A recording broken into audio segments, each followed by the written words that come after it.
ఇష్టపడని మనిషి ఉండడంటే అతిశయోక్తి కాదు. నోట్లను లెక్కించడం, నిల్వ చేయడం ప్రతి ఒక్కరూ ఆనందించే పని. ముఖ్యంగా నేటి డిజిటల్ యుగంలో ఆన్లైన్ చెల్లింపులు విస్తృతంగా పెరిగినప్పటికీ నగదు లావాదేవీలు పూర్తిగా తగ్గలేదు.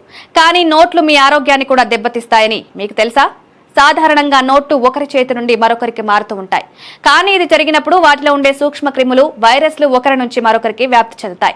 న్యూయార్క్ బ్యాంకులో నిర్వహించిన పరిశోధనలో కరెన్సీ నోట్లపై వైరస్లు, బ్యాక్టీరియా, జంతువుల DNA కూడా ఉన్నట్లు కనుగొన్నారు. కాబట్టి ఆరోగ్యాన్ని కాపాడుకోవడానికి నోట్లను తాకిన తర్వాత మీ చేతులను బాగా కడుక్కోవడం అవసరం. చాలా మంది రెస్టారెంట్లు, హోటళ్లలో మెనూ కార్డులు తాకుతుంటారు. క్రిములు దీని ద్వారా కూడా మన శరీరంలోకి ప్రవేశించవచ్చు.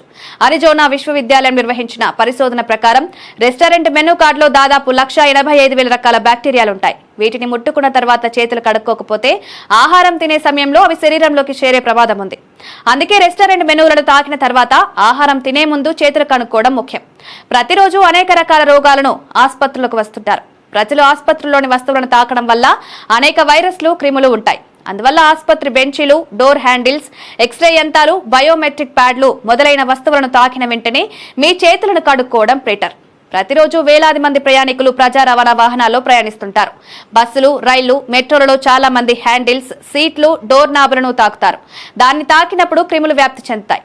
కొలంబియా విశ్వవిద్యాలయంలో నిర్వహించిన అధ్యయనంలో ప్రయాణికుల చేత ద్వారా అనేక సూక్ష్మ క్రిములు వ్యాప్తి చెందే అవకాశం ఎక్కువగా ఉందని తేలింది.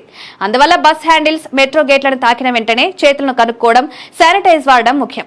వాల్ స్ట్రీట్ జర్నల్ అధ్యయనం ప్రకారం చాలా మంది వ్యక్తులు కార్యాలయంలో, ఇతర కార్యాలయాల్లో పెన్నులను ఉపయోగిస్తుంటారు. ఈ విధంగా ఉపయోగించే పెన్నులో టాయిలెట్ సీట్ కంటే 10 రెట్లు ఎక్కువ సూక్ష్మ క్రిములుంటాయి. కాబట్టి కార్యాలయాలు, బ్యాంకులు, బహిరంగ ప్రదేశాల్లో పెన్నులను ఉపయోగించేటప్పుడు ప్రత్యేక శ్రద్ధ తీసుకోవాలి.